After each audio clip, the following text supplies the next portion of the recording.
দেশের প্রধান প্রধান দৈনিক পত্রিকাগুলো তাদের আন্তর্জাতিক খবরে যে খবরগুলো গুরুত্ব সহকারে তাদের শিরোনামে ছাপিয়েছে তথা তাদের শিরোনামে স্থান করে নিয়েছে, তার মধ্যে শুরুতেই থাকছে মধ্যপ্রাচ্য থেকে ফেরত যাচ্ছে মার্কিন রণতরী রুজভেল্ট।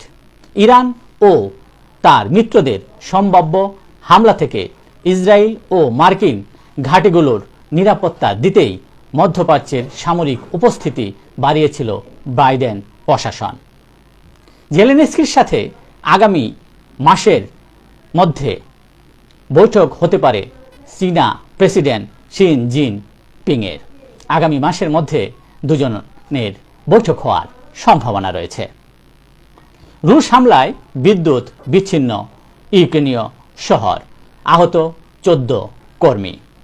নতুন শর্ত ছাড়াই যুদ্ধবিরতিতে প্রস্তুত হামাস, গাজায় স্কুলে বর্বর হামলা, জাতিসংঘের 6 কর্মীসহ নিহত 18। গাজায় যা হচ্ছে তা সম্পূর্ণ অগ্রহণযোগ্য বলছিলেন জাতিসংঘের মহাসচিব গুতেরেস। মার্কিন প্রেসিডেন্ট নির্বাচন, পাল্লাভারী কমলা হ্যারিসের, কৌশলে ডোনাল্ড ট্রাম্প। সুইং টেস্টে চোখ কমলা হ্যারিস ও ট্রাম্পের। কমলা ট্রাম্পের বিতর্কের দর্শক ছিল 6,71,00,000। গতকাল তাদের মধ্যে যে বিতর্ক অনুষ্ঠিত হয়েছিল তার দর্শক ছিল 6,71,00,000। পাকিস্তানের সাবেক প্রধানমন্ত্রী ইমরান খান সম্পর্কে সরকারের স্পষ্ট ব্যাখ্যা চাইলেন হাইকোর্ট। সামরিক আইনে ইমরানের বিচারের গুঞ্জন শোনা যাচ্ছে পাকিস্তান জুড়েই।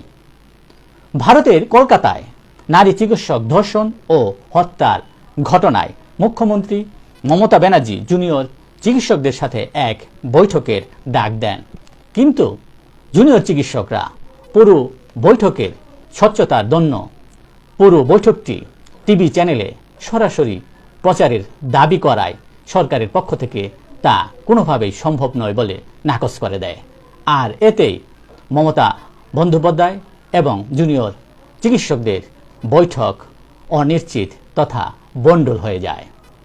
এই ছিল দেশের প্রধান প্রধান দৈনিক পত্রিকার শিরোনামে উঠে আসা শীর্ষ সংবাদ, যা নিয়ে এতক্ষণ আপনাদের মাঝে উপস্থিত ছিলাম।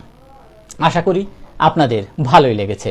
সার্বিক খবরের বিবেচনায় যদি আপনাদের কোনো অভিমত, অভিব্যক্তি, সমালোচনা কিংবা কোনো পরামর্শ থেকে থাকে তাহলে অবশ্যই কমেন্টসে জানাবেন। আপনাদের কমেন্টসের প্রত্যাশায় আজকের মতো এখানে বিদায় নিচ্ছি। আবারও দেখা হবে আগামীকাল ঠিক একইভাবে সারা বিশ্বের সংবাদ 7.30 মিনিটে। সে পর্যন্ত অবশ্যই ভালো থাকবেন, সুস্থ থাকবেন। আসসালামু আলাইকুম ওয়া রাহমাতুল্লাহ।